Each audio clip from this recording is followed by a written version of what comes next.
기도로 시작하겠습니다.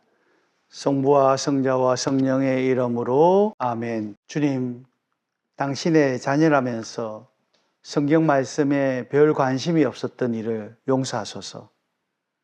이제는 한마디 한 문장 모두가 저를 위한 주님의 음성임을 잊지 않게 해주소서. 말씀으로 우리와 함께 하시는 우리 주님 예수 그리스도를 통하여 비나이다. 아멘. 반갑습니다. 사실 지난 2월 이집트를 거쳐 이스라엘 성지를 순례하는 여행을 다녀왔습니다. 낯선 이집트 풍광을 보면서 어째서 바로 이스라엘로 직항하지 않고 이집트를 방문하는 것인지 의아해 하시는 분도 계셨습니다. 하지만 이집트를 빠져나와 모세의 길, 즉 그 험한 광야를 만났을 때 이윽고 시나이 산 정상에서 서서 탈출기의 장면을 떠올리면서 이스라엘 백성이 40년 동안이나 생활했던 그 척박함을 느낄 수 있었습니다. 그들이 걸었던 힘든 여정을 잠시나마 체험할 수 있다는 사실에 깊은 울림이 있었습니다. 그리고 그 험한 길을 아기 예수님을 안고 걸었던 성가정의 고통이 생각났습니다. 부모님을 쫓아서 작은 걸음으로 종종대며 걸었을 아기 예수님의 모습이 떠올랐습니다. 너무너무 애잔했습니다.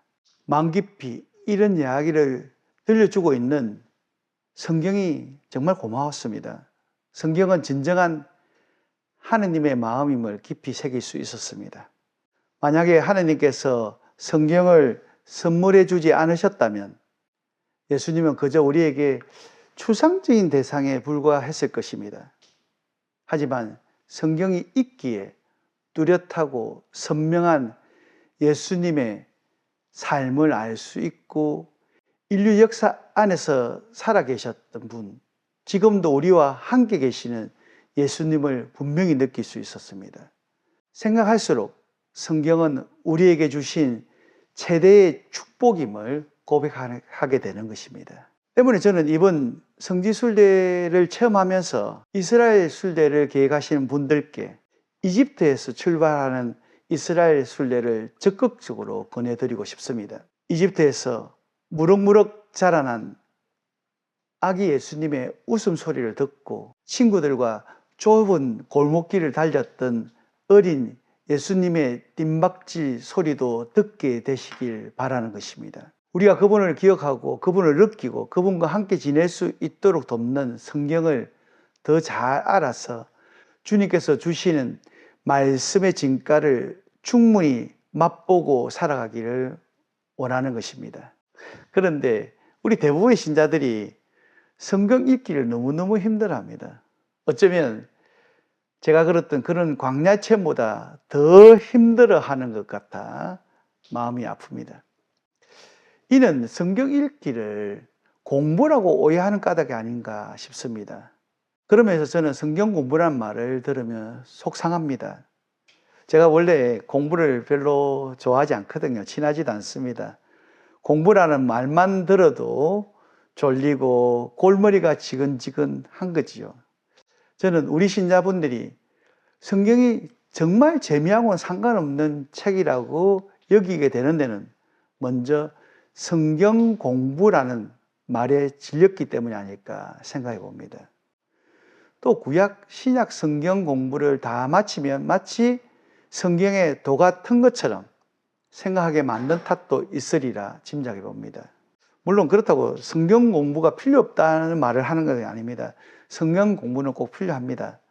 성경 공부는 성경을 제대로 깨닫는 데 도움을 주고 또 성경을 이해하는 데 큰 역할을 합니다.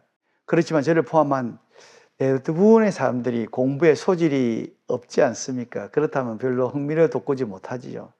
더 큰 문제는 자꾸만 성경 공부하니까 너도 나도 성경에 담긴 하느님의 마음은 아랑곳하지 않고 역사 공부처럼 지리 공부처럼 달달달 외워야 하는 것처럼 여기고 있다는 것입니다. 다들 성경 박사님이 되실 것도 아니고 너무 학구적인 필요도 없습니다. 너무 고상할 이유도 없습니다. 너무 유식해질 까닭도 없다는 것이 제 개인적인 생각입니다. 그런 성령 지식은 팔팔 살아있는 말씀을 고정화시키고 박제화시킬 수 있는 위험이 있기 때문입니다. 아는 것과 살아가는 것을 분리하게 만들고 아는 것과 살아가는 것이 별도일 때 인격자가 될 수 없듯이 지식은, 더 나아가 지혜는, 더 나아가 진리는 소유하는 것이 아니라 존재가 되어야 되는 것입니다. 인격화되어야 합니다. 그래야 우리 삶에 유익하게 되는 것입니다. 그래야 우리의 삶을 변화시킬 수 있는 것입니다.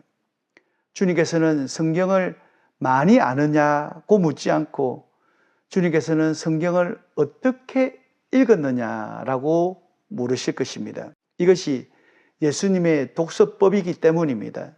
말씀을 읽을 때마다 어떻게 라고 물어야 합니다. 성경을 비판하고 분석하는 것이 아니라 하나님의 말씀을 통해 세상을 보고 알고 더불어 그분의 일을 실행해 나가야 한다는 것입니다. 머릿속으로 개념 안에서만 알고 있을 뿐 실제 상황에서 사랑을 실천하지 않으면 꽝입니다. 이번 순례를 통해서 예루살렘을 바라보시며 울었다는 그곳 예수님의 눈물 성당을 방문하면서 예수님께서 왜 예루살렘 보면서 울었겠습니까? 거기 종교인이 없었어요. 아닙니다. 우리보다 훨씬 많은 지식을 가지고 있던 종교인이 있었습니다. 하지만 진정으로 당신을 따르는 믿음인이 부족했지 않았겠습니까? 우리는 지식으로 채우는 종교인이 아니라 그것을 살아내는 믿음이 되어야 하는 것입니다. 성경을 공부하고 성경을 읽는 그리스도인에게도 성경 말씀과 성경이 담고 있는 진리, 즉 예수님의 말씀이 우리 삶 안에서 육화를 이룰 때에만 진정 생명을 뿜어내는 살아있는 지식인이 되는 것입니다. 예수님의 제자들도 성령을 받기 전에는 오직 자신의 목적을 위해서 주님을 쫓았습니다. 따랐습니다. 예수님께서 왕이 되시면 한 자리 할 것이라는 기대감 뿐이었습니다. 헌신하고 열심을 냈지만 모두 보다 더 높은 자리를 얻기 위한 것이었습니다. 그러나 성령을 받고 거듭난 후에는 그들의 삶의 목적은 온전히 주님의 것으로 바뀌었습니다. 삶의 목적이 바뀌면 욕심이 없어집니다. 때문에 인간적으로 생각하면 불편하고 불행한 여건일 수 있지만 천국의 삶을 살아가게 되는 것입니다. 예수님 따르면 어쩌면 지상적으로 생고생일 수 있습니다. 하지만 천국의 천상의 기쁨을 맛보게 된다는 것입니다. 그래서 늘 행복합니다. 감사합니다. 성령으로 거듭나 늘 예수님과 함께 동행하면서 언제나 천국을 누리고 느끼며 살아갈 수 있는 것입니다. 성경이 바로 그것을 초대하니 여러분 그 초대에 응하지 않겠습니까? 성경을 받으면 예수님을 믿는 것이 쉬워집니다. 하나님의 방법과 말씀대로 사는 일이 쉬워집니다. 성령을 받기 전에는 힘들고 어렵고 부담스러웠던 일들이 전혀 힘들지 않고 어렵지 않고 부담스럽지 않게 되는 것입니다. 오히려 주님과 같이 일하는 일이 즐거워집니다. 예전에는 무거웠던 부담과 짐들이 정말 가벼워집니다. 성경은 장장 1500년의 세월을 기록하고 있습니다. 성경을 기록한 저자도 40명이 훨씬 넘습니다. 기록이 들쭉날쭉 할 수 있습니다. 내용이 중구난방일 수 있고 종잡을 수 없이 이해되지 않는 부분도 많습니다. 그런데 성경에는 모든 내용의 초점이 죄에 빠진 인간을 구원하실 그리스도의 구속 사건에 맞추어져 있다는 것을 생각하면 신비가 아닐 수 없습니다. 어느 저자도 엇박자를 놓지 않고 인간을 위한 구속 사업을 일관되게 기록하고 있으니 참으로 신비한 일이 아닐 수 없는 것입니다. 성경이 살아있는 주님의 말씀이라는 사실을 성경을 읽으면 선명하게 느낄 수 있습니다. 성경을 읽으면서 주님께서 주시는 감동에 젖어본 사람은 성경을 읽는 것 자체가 얼마나 큰 은총인지를 체험할 수 있게 되는 것입니다. 그러니 하느님을 믿고 구세주 예수님을 믿는 신앙인이라면 성경 말씀을 듣기 위해 생활에서 최우선의 방점을 찍어야 합니다. 적어도 주님의 말씀을 듣기 위한 시간을 하루 중에서 가장 우선적으로 배분해야 하는 것입니다. 그런데도 많은 분들이 시간이 없어서, 텀이 나지 않아서 하는 말은 다 변명에 불과합니다. 아무리 다람쥐 쳇바퀴 돌듯 분주하게 살아간다고 하지만 일상에서 허투루에 놓치는 시간은 부지기수로 많은 게 사실이니까요. 그 순간들을 놓치지 않으면 좋겠습니다.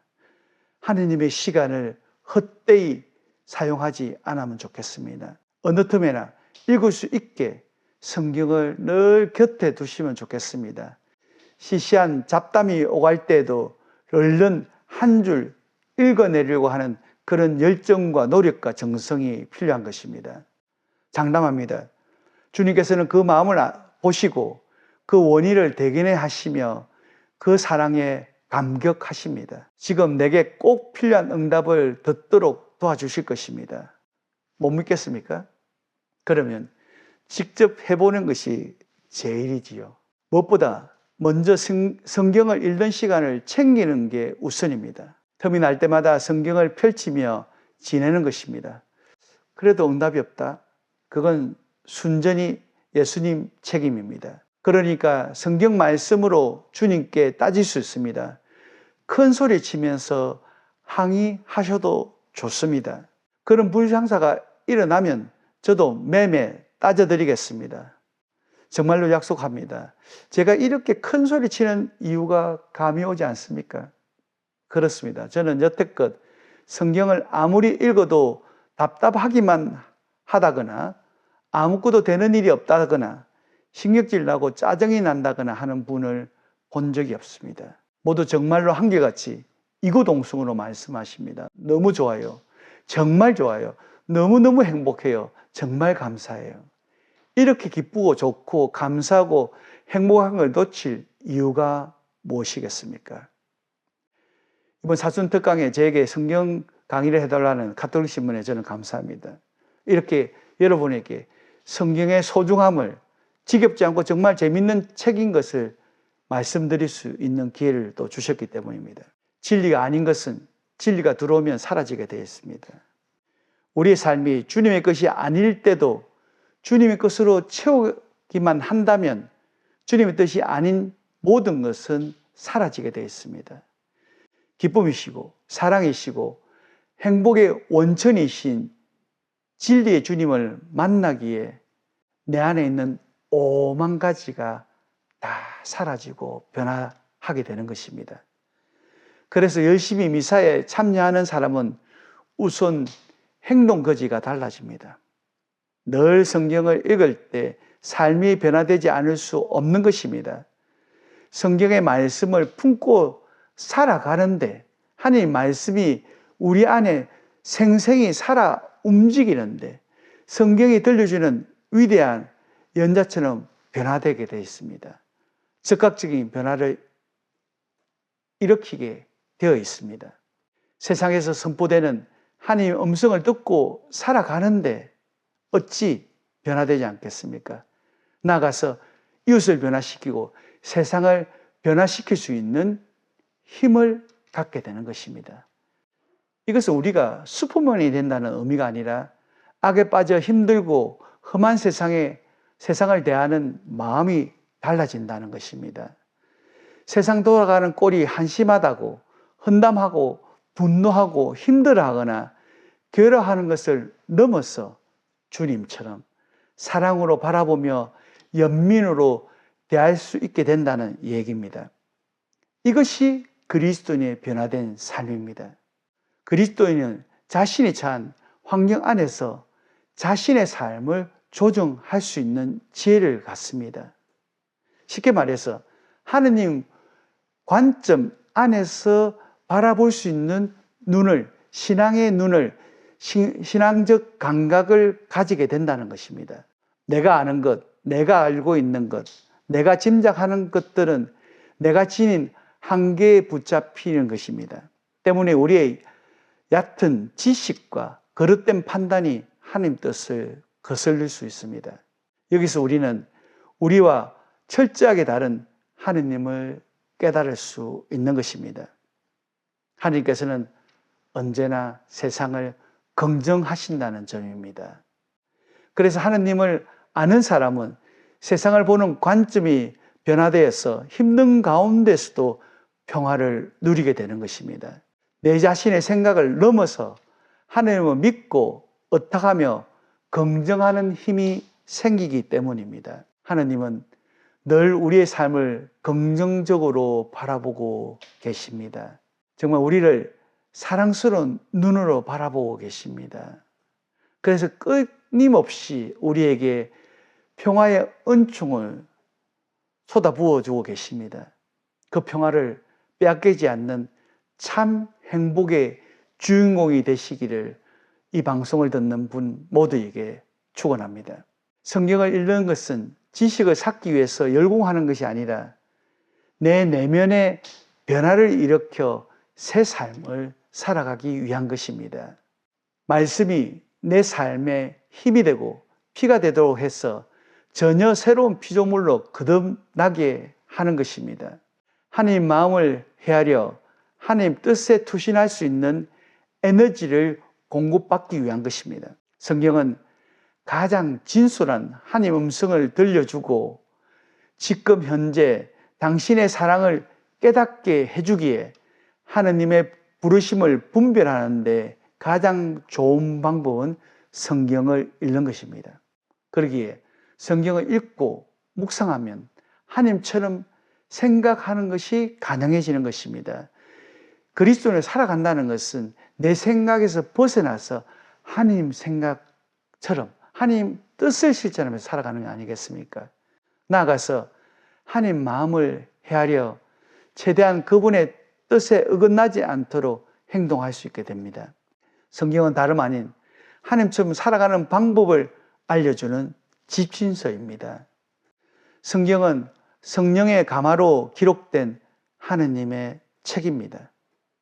이 좋은 성령의 도우심이 성경 안에 애곡이 들어차 있습니다.